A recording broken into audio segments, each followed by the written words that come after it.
What's another example, though, of something that we take for granted now that started off under such sort of radical circumstances? Capitalism. Capitalism started with Venice. Venice is the first pre-stead, or if you want to call it a swampstead.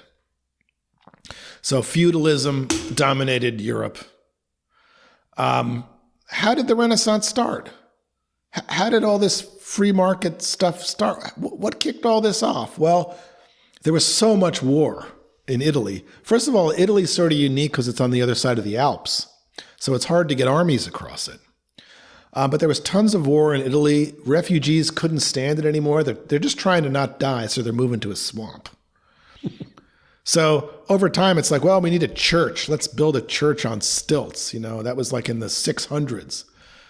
So they had a little church out there. They're living in their little boats. They're skimming salt off the surface of the ocean certain times a year to sell that salt to the world because salt was such a precious commodity.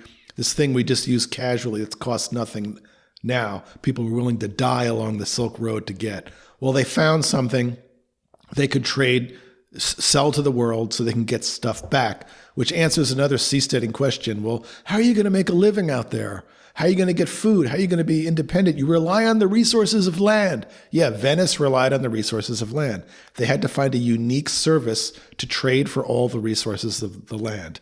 All islands everywhere prosper by trade with the rest of the world, just like cruise ships do.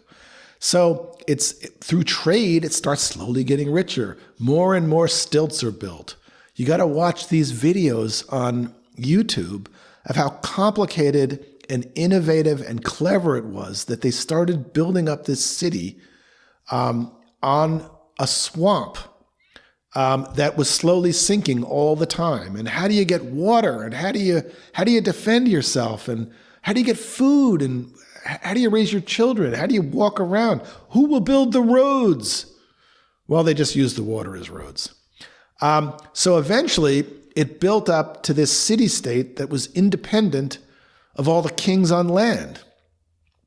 And it wasn't run by kings, it was run by merchants.